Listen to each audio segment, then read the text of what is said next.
Sanke. For you, coffee.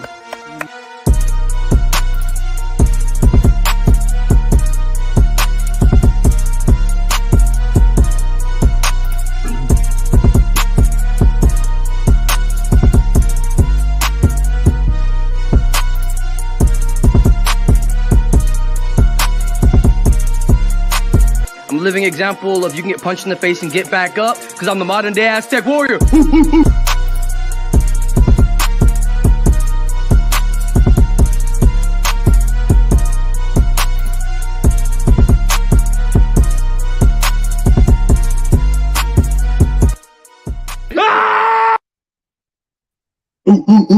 Welcome back to MMA Underground. You know you're here with Buddy V and co-hosting with the one there. Sam K, what's up? What's up? And Buddy V, why don't you introduce our guest tonight? Who we got?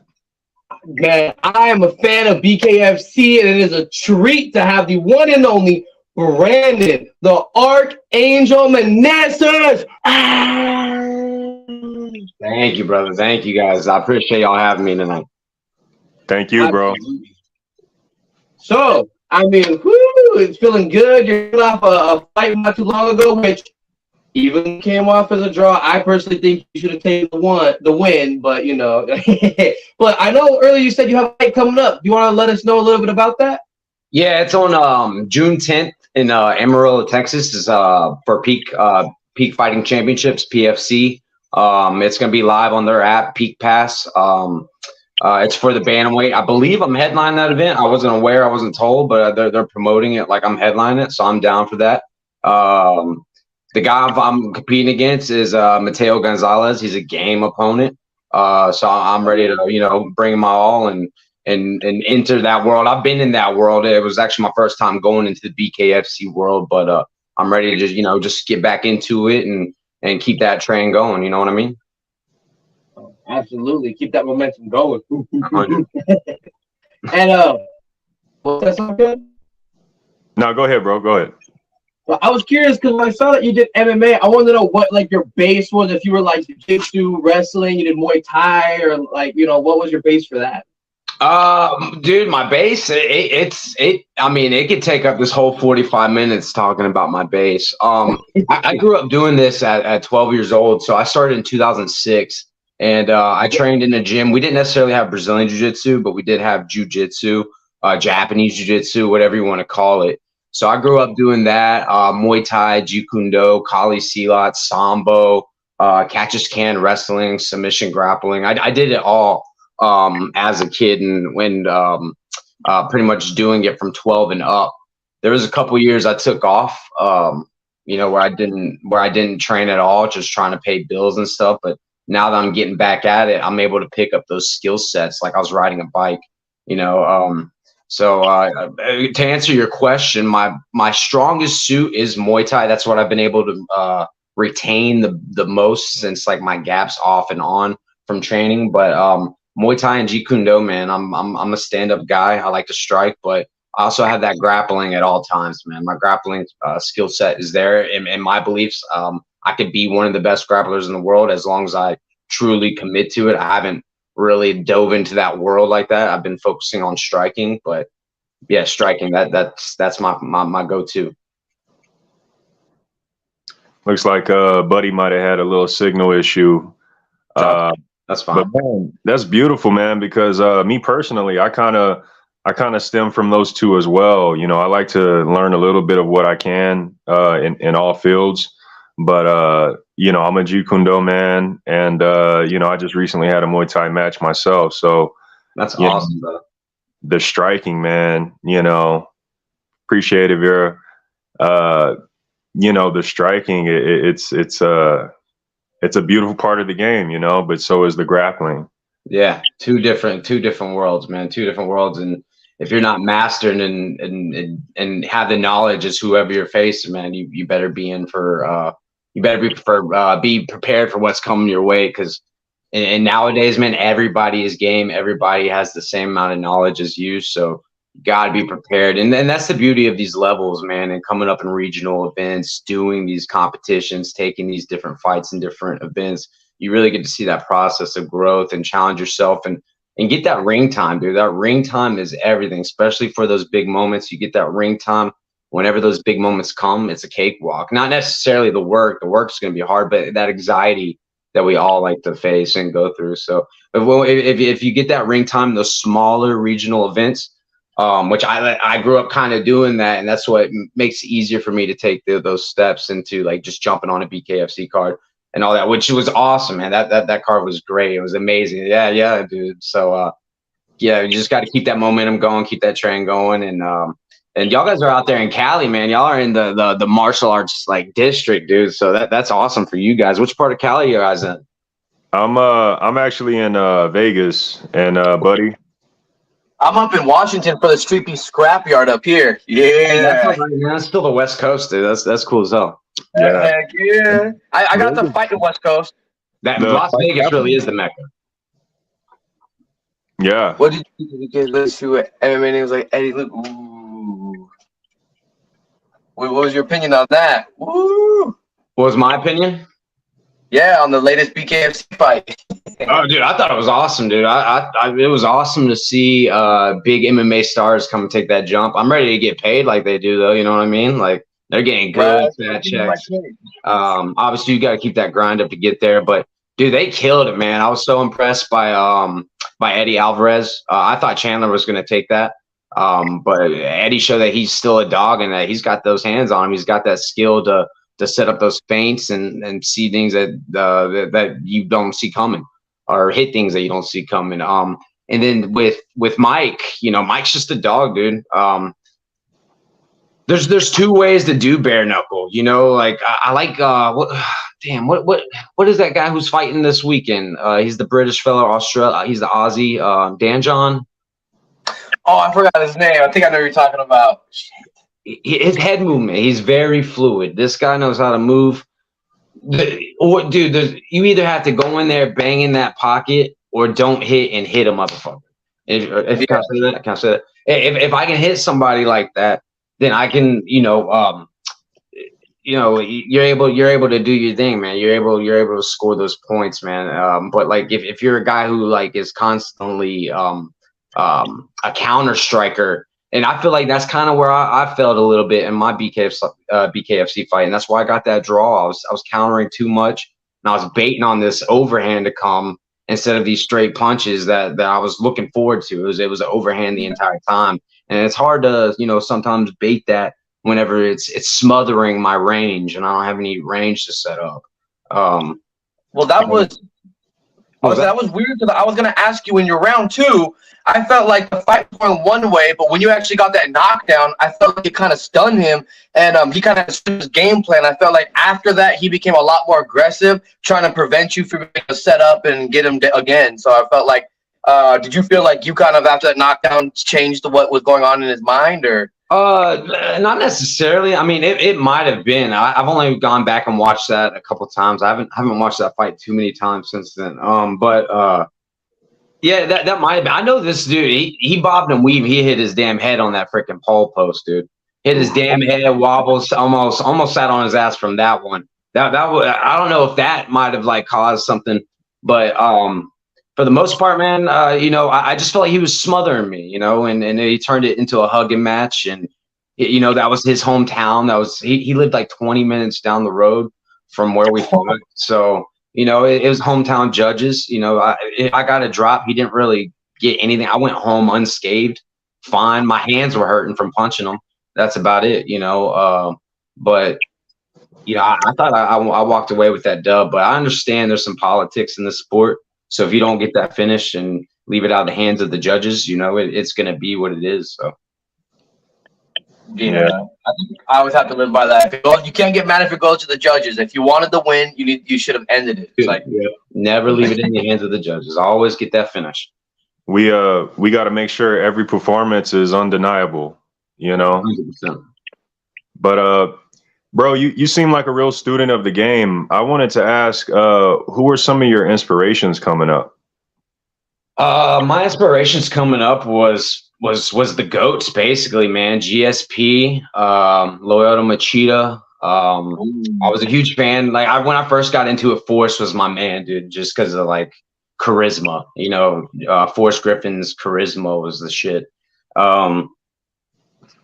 Anderson, obviously, man. I actually, when I first started, not really started, but when I really started to grasp and understand striking and things like that, I started to emulate Anderson Silva, John Jones, people like that. Even though I'm shorter, I'm not their size, I'm still capable of hitting those kind of fluid movements and understanding those in and out strikes and things like that. So those old historic GOATs, man, those are the ones that, and I guess that's not really historic. You can go back to like Chuck Liddell and Tito and all those guys, but for that little era in time, man, that was what I really enjoyed. That era in time was what I grew up in for about like 2006 to 2012 was just dogs, man. And you got to watch the sport grow and watch it become what it is now. So it's beautiful. And that branches off to BKFC and what you guys do out in the street and all that, even though Masvidal, Kimbo, and all of them were doing that beforehand, but like that's still, it's all a little branch, man.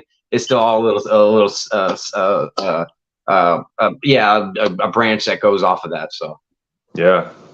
And it's crazy because there was a question from Ghost before we got too far that said, do you feel street beef fighters have an advantage over amateurs before they go to the amateurs? And I'd say yes, because they get the cage experience.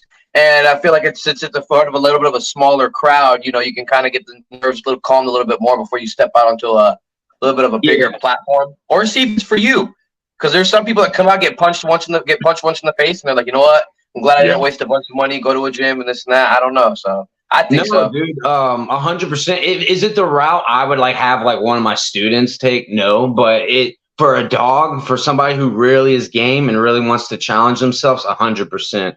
Real experience is because that is what it is, dude. It's that cage time. It's that experience. It's under feeling that lactic buildup in your forearms when you get gassed after the first round. You know, you got to be able to fight through those things and experience those things and understand like timing and range and things. I can't just throw hands and smother my opponent the entire time. So yeah, I think it's great, man. I think it's great because then you even go into a gym.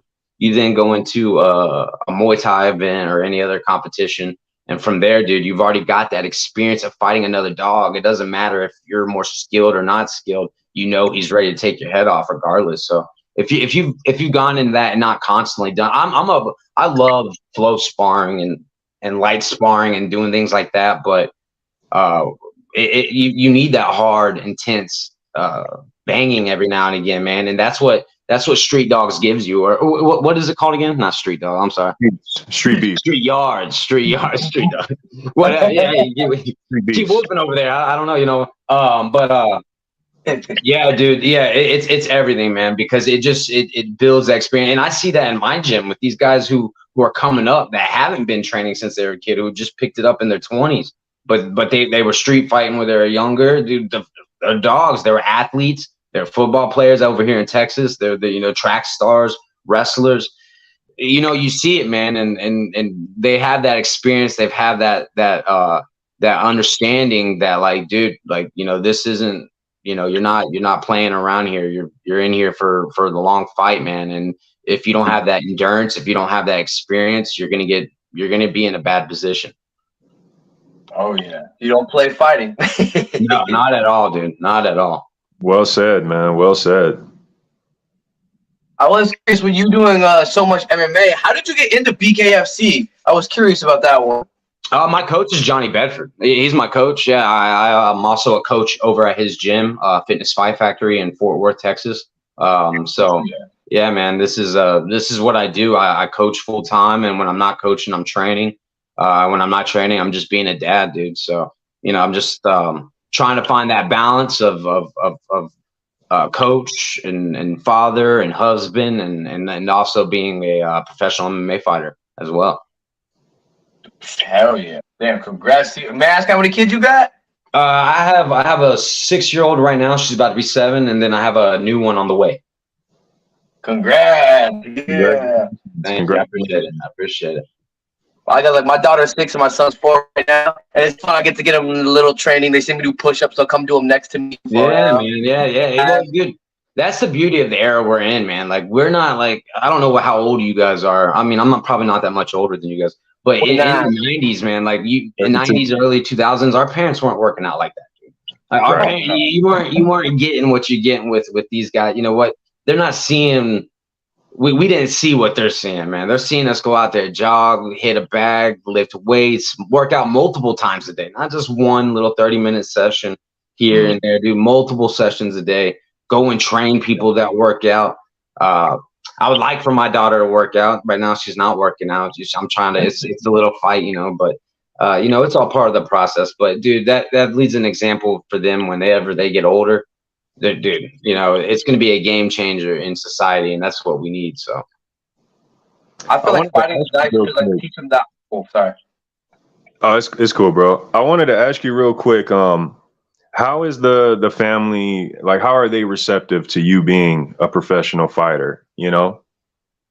They're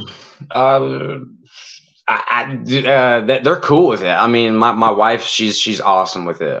She's there for me. She goes to all the fights with me. But she doesn't have any sympathy for me. So like whenever I'm cutting weight, she doesn't have, you know, that sympathy of me struggling and wanting that water or food or whatever it is. Whenever I'm, you know, cut up or beat up, you know, she doesn't have that sympathy for me, which is good. You know, like that's the kind of wife you want. You don't want somebody who could be a road bump in what you want to do. She has full support full support and things like that, you know. So, and same with the daughter, dude. The daughter loves it. She, you know, she goes to my mom's house every fight and they watch it, and I get to hear the recordings and all that stuff. So it's awesome, man. You know, it's no different than what, you know, all the other pros do.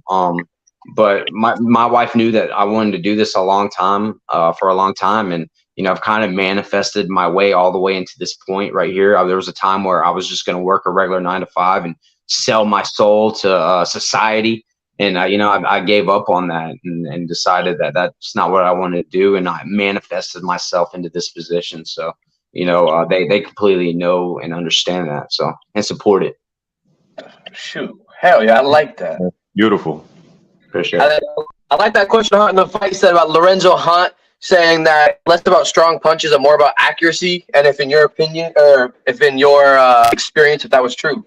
Yeah, no, that's 100% true, man. I was throwing light punches. My hands were still killing me, dude. That is the thing about BK. And that's why, because you damage your hands. Like, your hands get beat up so easily if you're not careful and accurate with your punches. And I felt like I was trying to be, and I was throwing little quick flicks at them, and you don't even feel it until afterwards. And like, I didn't realize I kind of had a little injury a little while afterwards in one of my hands for a little bit. But I didn't even realize that, you know, until after my hand healed, because my entire hand was freaking hurting, bro. So, you know, that's the beauty of it. It makes you decide and pick your punches. Like, you can't just throw wild. If you're constantly just banging on a dude's skull, well, good luck getting out of round one, good round two, anything like that, because you're not going to be able to lift your hands up. You're not going to be able to swing them. You're not going to have any pop. You're going to be very conscious about even throwing it at this dude's face or arms or anything. Dang. At one of my fights, I had gloves and wraps, and I broke my my hand right there. I got a screw put through the whole thing. I was like, damn. Like, I punched him that hard. That's also where like good technique comes in, and I'm not saying that, but like that full freaking rotation. Like, a lot of people, when we're in the fights and we're in the moment, like, you know, we lose just a little bit of that pop, we lose a little bit of that technique. And that's all of us, dude. I think that's what even happened to me, because that same thing. I've had an injury on the, like, a little closer near my thumb side. Don't want to give away too much about injuries or anything, you know. But yeah, I've had a little bit too on that hand side as well, going down one of my hands. And same thing, man. You know, it's just not having that proper rotation and things like that. Or just being in the wrong spot, you know, like I had the wrong timing, wrong range, you know. So, you know, it's just part of the sport. You got to grow. I think, you know, the conditioning of your hands is similar to your shins, you know, like the more you're in there, like banging on a face, banging on a skull, the more it's going to get used to it. The same with the shin on shin contact with Muay Thai and anything like that. So. But you know what would have me scared more so than my actual hands and knuckles and shit? Bro, the wrist. That's that's right there, wrist. Oof. Yeah. No, dude, it's different, man. It is 100, and that's the beauty of though, like the wrist. At least you get that taped up. You get the wrist taped up. You get the thumb taped up. A little support. Okay, okay. That is, that is good. And dude, there's ways to make that hand solid. Like I'm constantly learning, man. I'm constantly like trying to learn and do my research, and like I've researched how to make the fist even stronger than like just the normal like a normal punch like this. And it's not me. I'm not the guy who like invented any of this shit, but like I always like to go and find it. There's ways to like make it solid, right? Like this little triangle right here. I forget the guy who I watched who did this shit, but this is what I was trying for in my fight, and I don't even care that I'm giving up this information right here, but it's this little triangle frame. You do this right here, it's all squishy. Whenever you're landing, it's a little squish right here. But then you make this little like almost Spider-Man frame and then close down on top of it. It's a lot harder right there, dude. Now you got like a little 90-degree frame almost going down right here, supporting that punch. And that's what I was trying to land on that, dude. And you got to practice that punch because that's something that you got to adapt to, like closing your hands like that. Usually we're closing it like this. I can't get my hand in the middle. We're closing it like this, but right here, it's a little bit different. But I'm just constantly studying. I'm watching what the Thais are doing. I'm watching what the Englishmen and European strikers are doing, dude. I'm watching what the BKFC guys are doing. And I'm watching what these high-level MMA guys are doing, and I'm trying to adapt, man, because this sport is just moving at such a fast pace that if you're not staying on top of it, man, you're going to be left behind. And I'm not trying to be left behind, man. I'm trying to be on top. So you got to be like any other professional athlete, these football players, basketball players, constantly studying, watching film, and just staying on top of your game and acting like a professional, I guess you would say. So. And honing your craft. I like it. Yeah, man. Yeah. I did see 2 questions below. I know it was a bit, but there's Ghost C who asked, I think, do you prefer MMA or bare knuckle? And the one after that was, what's the healing time looking like, more for MMA or bare knuckle? And any tips to speed it up? What was that first question again? I'm sorry. Which one do I like more? To be honest, I love the BKFC rounds, and I do love the experience, man. They're a great promotion. They treat you guys right. They treat the fighters right. Right now I just fight for regional MMA promotions, and they treat us really good, and especially the promotion I'm about to go fight for, PFC. They treat you really good over there.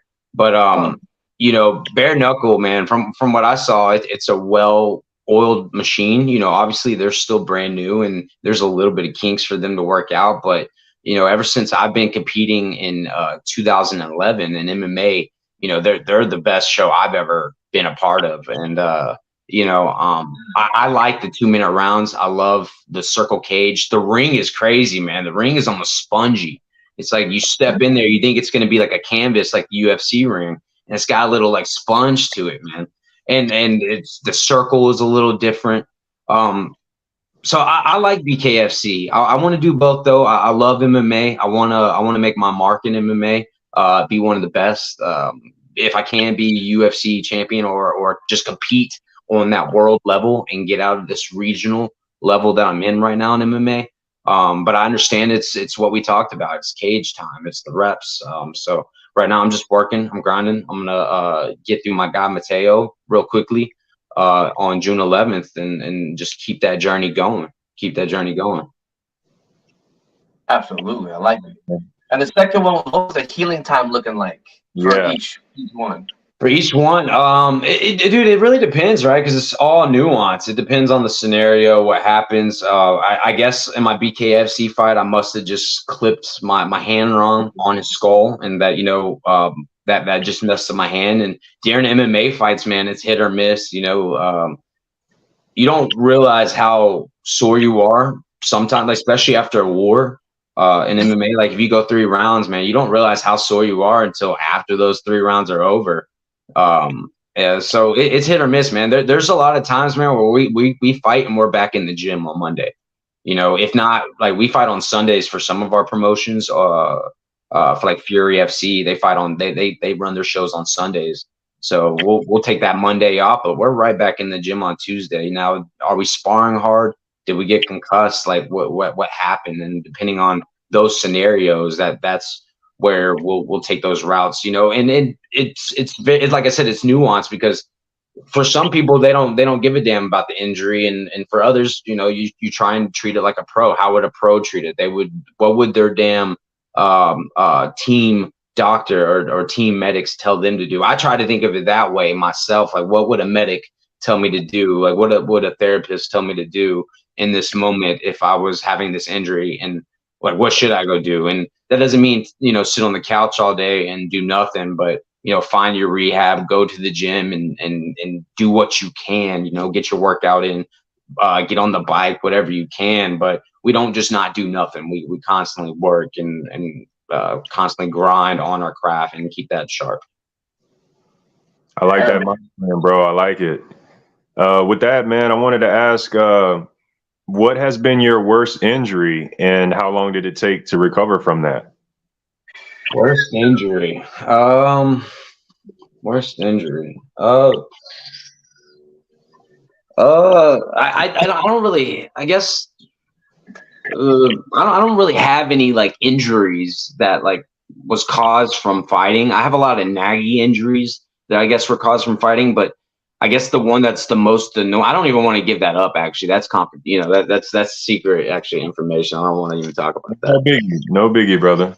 Hey, my guy could be watching. He's probably not, but hey, he could be watching this shit. You know, competition right around the corner. 100%. 100%. Jay, look in the comment. Look for the name in the comment. If you see his name, Mateo Gonzalez. Make sure he's not in here. Now, see, that's crazy earlier that you said about the ring for BKFC, because I was wondering how hard it was. What was it? In Slap League, one of the guys said that, yeah, same when you kind of get up there, there's like extra cushion in case you fall down right there. It's memory foam. It's like memory foam. You step on it, it's like memory foam, dude. Like you're stepping on the freaking moon or some shit. It's awesome, dude. Dude, it's awesome. I love it. You're wearing your boxing shoes. And man, I don't have to wear my boxing shoes. I was wearing my boxing shoes.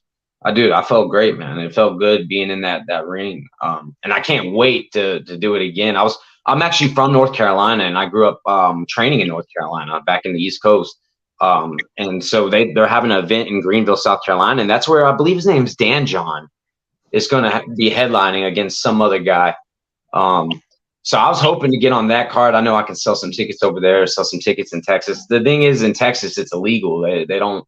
The state of Texas hasn't legalized the bare knuckle boxing or sanctioned it. So that's what's stopping it from happening here. And that's why I compete under Johnny Bedford, who is the former world champion for BKFC bantamweight. And that's why we have a couple guys who are game, who are ready to go at any time. JC De Leon, y'all guys need to have him on.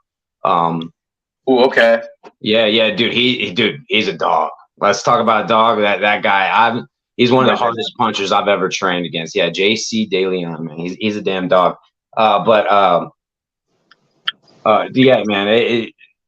You know, we're trying to make it happen in Texas, man. So that way we can compete more. You know, like I said, BKFC is still up and coming, man. So like, you know, when it comes to like, you know, travel, they want to use local fighters and grow their local guys and have them bring in audience and I totally get it, but I want to compete more. And the only way I can is if it's close to me right now, if it's in Louisiana or if it's in New Mexico or somewhere like that. And for, you know, I wanted to be in Texas or you know, I just want to keep working my way up where they'll fly me out. You know what I'm saying? So, you know, it's those stepping stones you just got to get to and just keep grinding, man. But I'm ready to get right back in that squared circle, as they call it, and bang out, man. Get a BKFC London headliner. Ooh, yeah, bro. Yeah, man, dude. They're up and coming, man. They're killing it. They've been killing it for a while now, and especially with this last card in Colorado, dude. I was very impressed with that showing. Hell yeah. And that's surprised in Texas, because I know that Washington and Texas are like the two mutual combat states, but Texas has like a whole different set with the way that you can handle it. in the fight? Like if something about like if it goes to the ground, you have to get back up afterwards, or I don't know. Dude, I got a love-hate relationship with Texas. I'm not a fan of really fighting with Texas Commission. I don't even know if I should be saying it. I don't know if I get in trouble. Allegedly, Dude, allegedly. What is it? What was that? I said allegedly. Yeah, no, they do it. Fuck them.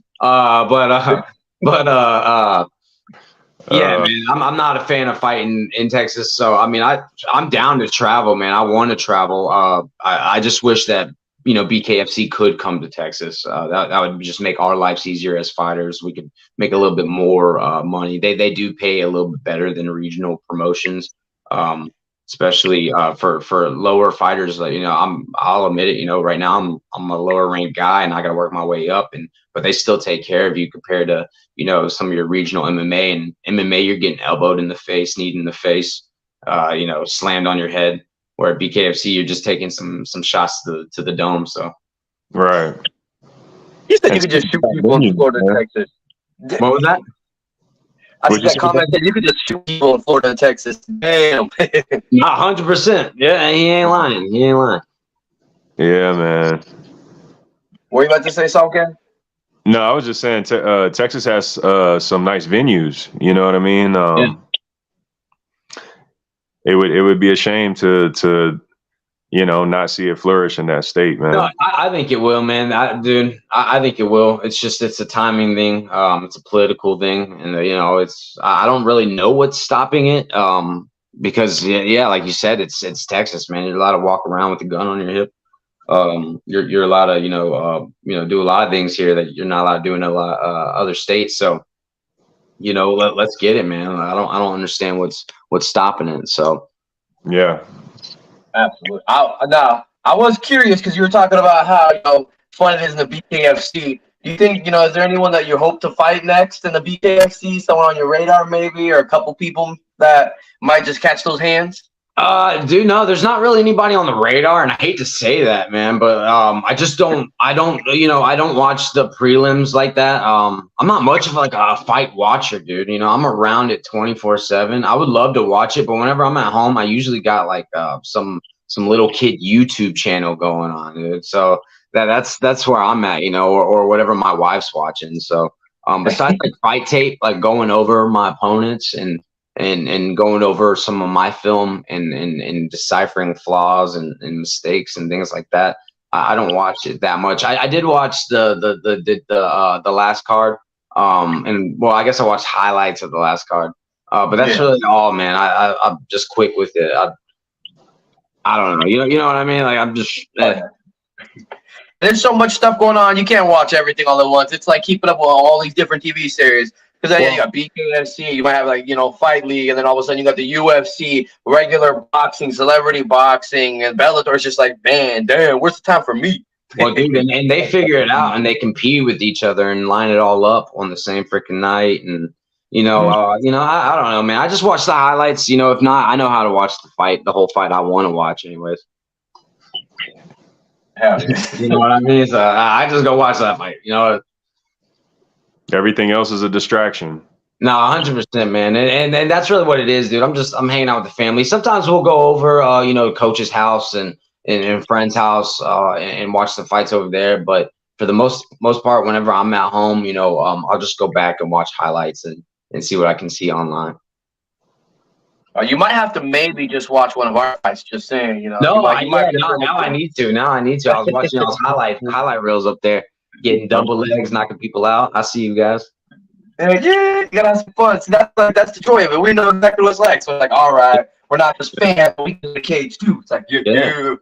No, that's a different experience going and fighting in a cage like that and being in that vibe, man. That scenario. So yeah, man, 100%, man. Respect. And we joke around because we say there's like different stages. Because like up here at the Scrapyard, we have an octagon with like turf on it. Whereas on the West Coast, they have a couple of different venues. One with they all have like sand and the sandbox, the hot box. What am I forgetting? Hey, the West Coast, we got out of all the branches, we got the locations, man.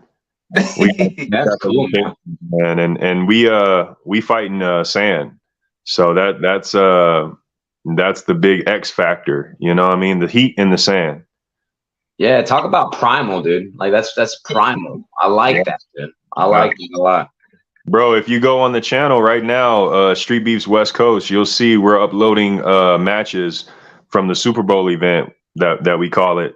It was from March, and the cage that we fought in that place, bro. It's basically wooden pallets, so it looks like a gigantic. I mean, it's almost like it's almost like a wooden coop that we're all fighting in, bro. It's definitely, you're expecting to see chickens going at it. Nah, warriors. Yeah. Gladiator. Yeah.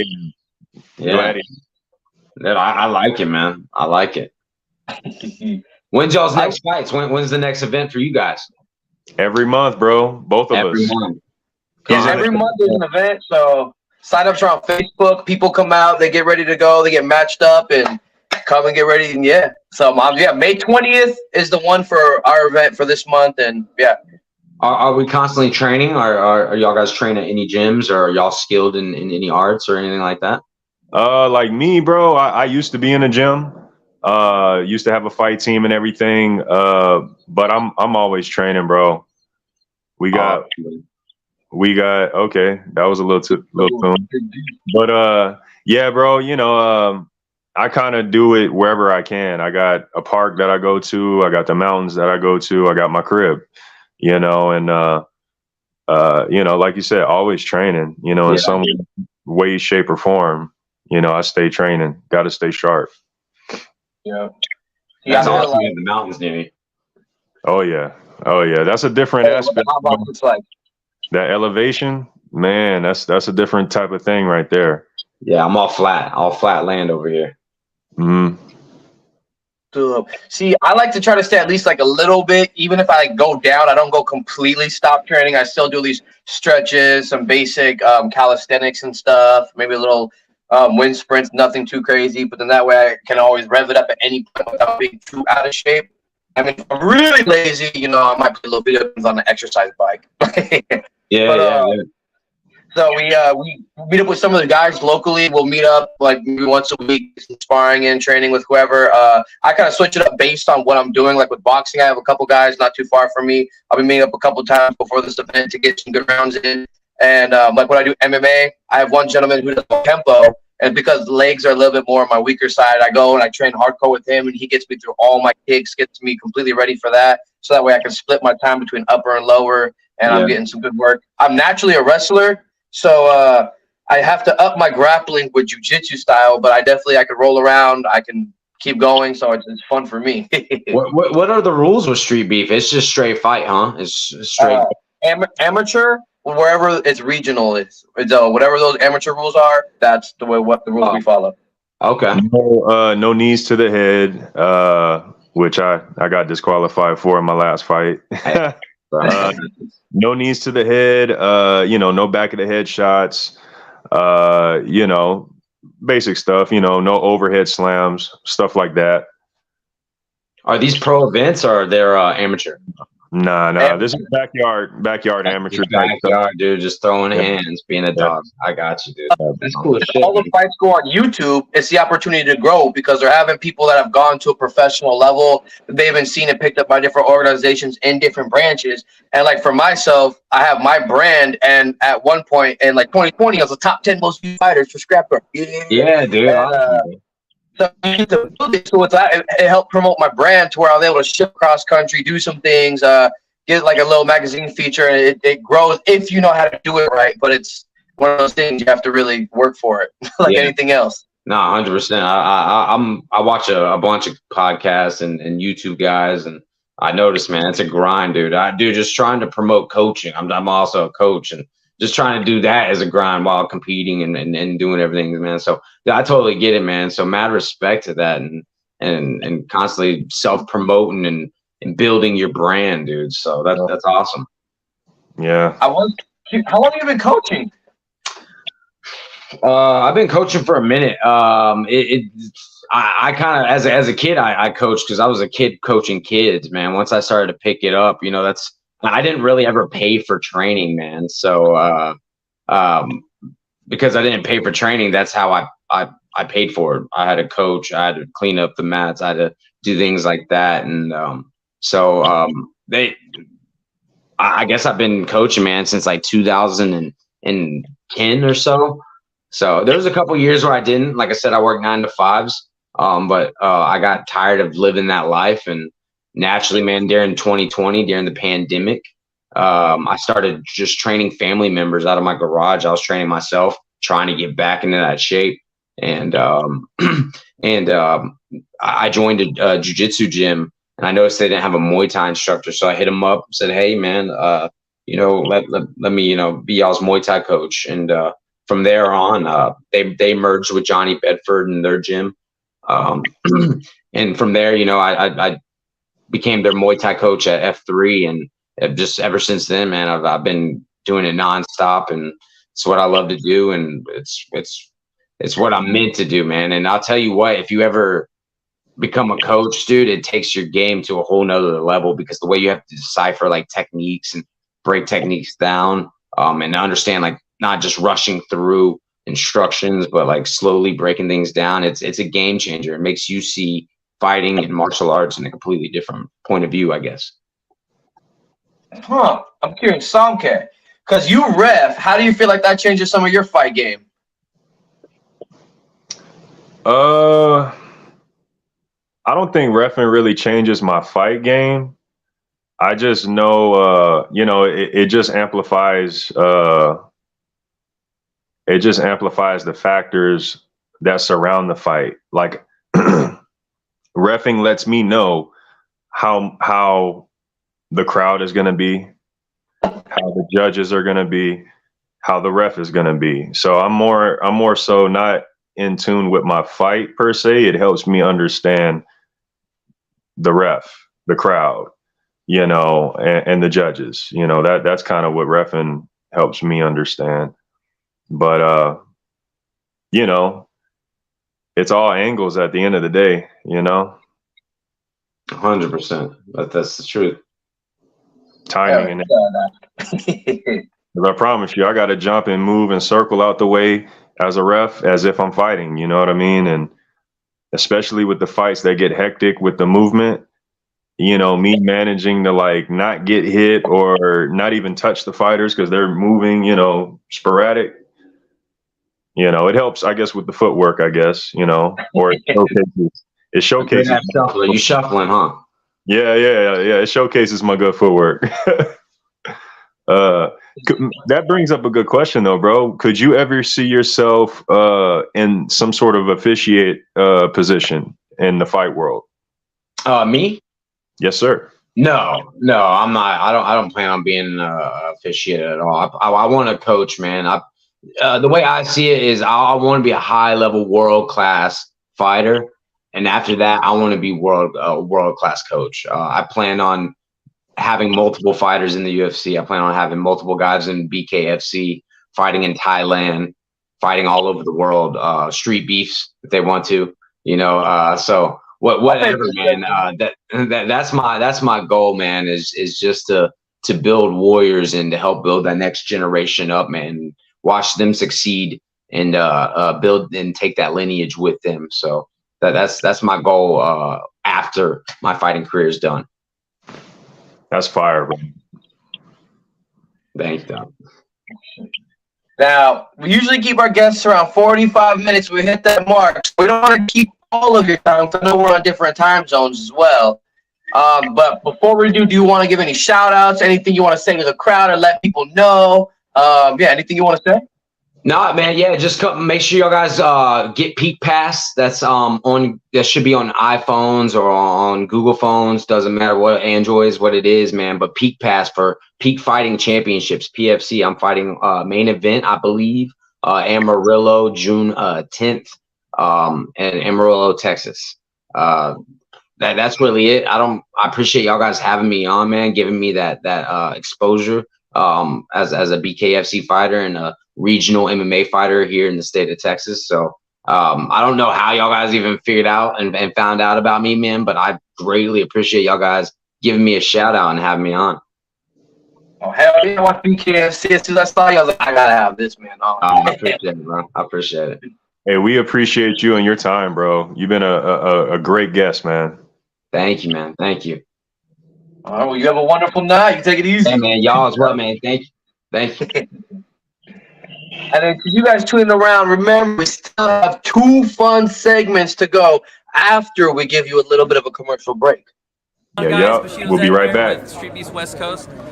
Make sure you check out OTH, okay, magazine. They've got YouTube, website, I believe, all kinds of stuff. They have Cuzzo, checking out reactions. It's awesome. We have a lot of bangers. Check out OTH, you guys. Thank you. Yo, Free Smoke with you guys, man. I just want to give a shout out to Overtime Hustling magazine, man. Go cop the edition, man. Go cop the edition, the latest cover, man. They put me on a few covers ago. Go get yours right now, man. And shout out Cuzzo, man. We'll see you with the reactions. Love you, dog. Much love. Overtime Hustling. Let's go. With KT here, make sure you check out OTH magazine, man. They got all the hits in here. They're gonna tell you everything you need to know about everybody on the underground. All right.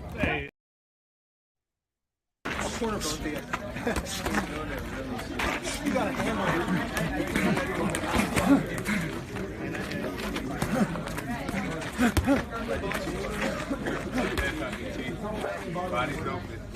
Come around the side. There it is.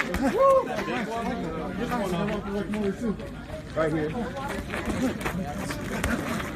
Stop head knocking. Nice. Right to the body. And wrap around to the body. Open. Bring that shoulder in. Level change to the body. Oh, very good.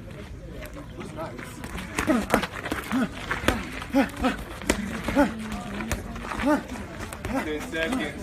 9, 8, 7, 6, 5, 4, 3, 2, 1. Ding, ding, ding, ding, ding, ding.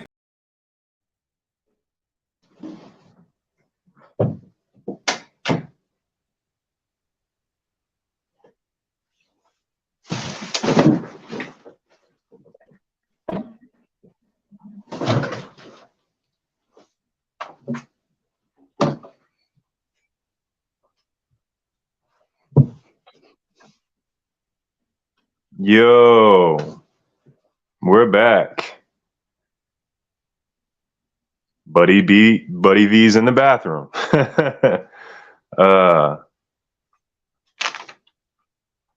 Well, shoot, if that's the case, we can we might as well run the Fire 5, you know?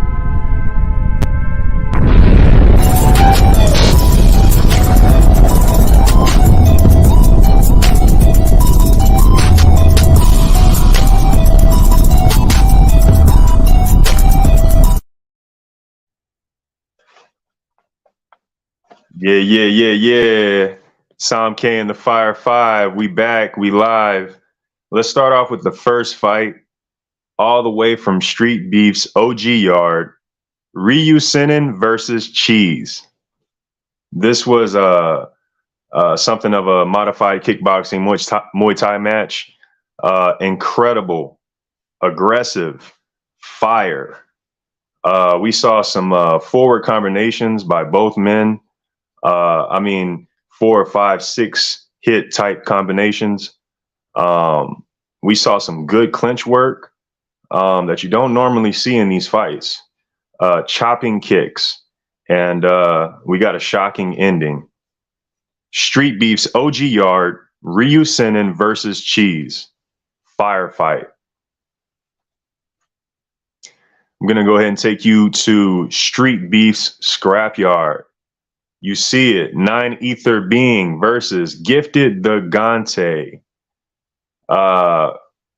This is an incredible match right here. You got Gifted the Gante, the older brother of Jay Gotham, and you got 9 Ether Being. These two men were phenomenal in this MMA match. We saw some beautiful jiu-jitsu. The reversals were crazy. A takedown was nice. Destructive strikes, and at the end of this fight, we got a great stoppage. Street Beef's Scrapyard, 9 Ether Being versus Gifted the Gante. Firefight. Moving on. Yeah. Street Beef's West Coast. You see it. I was just talking about the Super Bowl Hot Box event, And we have 619 versus Takamura, part 2. That's right. These men fought one time before, actually a year ago in the same venue, the Hot Box. This fight was even better than the first. This was champ versus ex-champ. And we had to see something for the first time that we never saw on the West Coast, and that was 619 getting an 8 count. Man, 5 rounds of fire, 5 rounds of volume. We saw control, we saw technique, we saw crazy body work. Pretty much everything you want to see between two warriors, two dogs. Street Beefs, West Coast, 619 versus Takamura. Firefight. I'm going to take you back to Street Beefs OG yard. Striking Viking versus the Mechanic. This fight right here. You see the timestamp, 3 minutes and 29 seconds. These boys got to work and it was quick work. What we got here was some fire MMA, explosive strikes, and relentless pressure the entire time. Yeah, man, you see the timestamp. This is something you don't want to miss. And at the end of the match, we got a crazy turnaround. So check this fight out. Street Beefs OG yard, Striking Viking versus the Mechanic. Firefight. And now we're going to go ahead and hit you with the last firefight of the night. This is actually Street Beefs Dirty South. Guero versus Jeff. Again, look at the timestamp, 2 minutes and 27 seconds. This is a fight you want to see, and you might have to play it back a few times. This was gritty. This was technical. And it was just a damn good scrap at the end of the day. And once the attack begins, it doesn't stop. It's just a straight assault. And we got a great finish at the end. Street Beefs Dirty South, Guero versus Jeff. Samke in the Fire 5. Hell yeah, I like that Fire 5. I can almost light my blunt with that much fire. That's what I'm saying, man. Like, every single one of those fights is like a fight to see. You know what I mean? It's a fight to watch. Speaking of which, you know, I'm a little fighter to watch, you know. Okay. Buddy V's Fighters to Watch. This is going to be a fun one. I'll start off with the Scrapyard. This dude, Kareem, man, he is definitely a fighter to watch because last week I told you Chip was a fighter. We'll look out for his fight, and he also had a brother. This is his older brother. His name is Kareem. You need to watch that fight. He whoops ass. He's skilled. I definitely was a big fan of him. And, like, yeah, you see him right here. So, I mean, he's putting in work. It's a constant movement. He progresses every time there's a reversal, anything else, always making progress. It was a fun fight to watch. So, I definitely recommend him. Kareem. For the Street Beefs West Coast, we have Triple Wire Duran. Now, this was a good fight because I actually made a comment about this fight right after the event about how there was one I wish it didn't end, but the person got a mouthful of sand. I don't know who, but that's one of the fighters was in that fight, and I think you guys are going to like it. So, you know, he definitely has a second fight coming to the West Coast, and whether he won or lost, you got to go see. For the Street Beefs OG yard, King of Kings, this guy, man, I watched this fight, and his opponent definitely displayed some good slugs on him. He certainly has a chin. He can take a punch, but he also will keep fighting. And what he lacks in some of the technique, he makes up for in that straight dog. So I want to see him come out and fight again. I think he has a lot to offer the yard. And the last one from BKFC is Brandon Meneses, the one, the only Archangel, the one we had tonight as a guest. He is not only killer with the MMA, but his boxing was fun to watch. One of the questions I forgot to ask if his opponent was grabbing his fingers because he was, and he even told the ref, hey, come on. And he's just all around had a good time. He's just, yeah, he's a good fighter. I want to watch him do even more. So keep your eyes peeled for Brandon Meneses. If you want to go see it, like he gave you the link earlier, go see the pro fight. So those are my fighters to watch. Fire, bro. I loved it, man. Oh yeah. This is all around a great show. This was a blast. Damn. Yeah, bro. Yeah, bro. We make a way out of no way. But you had to take a shit. How'd you know? Just kidding. Nah. But with that being said, it's coming towards the end of the show. So, Samke, anything you want to say? It's about that time, brother. First and foremost, I want to thank our guest, man. This gentleman was phenomenal. Brandon, thank you again for your time. Secondly, I want to thank my co-host, best co-host I could ask for, Buddy V. We do this every week, bro. Appreciate you, man. Every week. Jay, greatest producer. Thank you, bro. I want to thank the people in the live chat commenting. We appreciate you guys. The people who are watching us on replay, we appreciate you guys. We do this for you guys. Street Beefs OG Yard, Street Beefs Scrapyard, Street Beefs West Coast, Street Beefs Dirty South. I appreciate you guys. We do this for y'all. You know, I don't really do the social media. If you got me, you got me. If you want to see me, I'm on here same time, same place. Definitely got to give a shout out to Heart in the Fight. These guys are phenomenal. Definitely got to go ahead and let you guys know that Heart in the Fight, Wedo and the Mexican, the show will be airing after MMA Underground. So you guys go support them. They support us. Hey. It's all one big happy family, you know? Also, shout out to Overtime Hustling Magazine. We appreciate you guys always showing love to us. We showing it back. And that's pretty much it for me, man. I appreciate this. I appreciate this session, man. This was amazing. Absolutely, it was. Shit. And like you said, the fans, I mean, holy shit. You guys had questions. I had such a blast asking them. Yeah. And as you saw on this logo, Zuel, that's what you want to go see. Zuel-world.com to get your Yankee Brit merchandise, all sorts of other fun merchandise that's about to be coming up. And if you want to get out of the just hit me up. You're not on my website because I'm not out there to do a profit. I'm there to do it and take the money. All the proceeds go to the family. So if you want one, hit me up.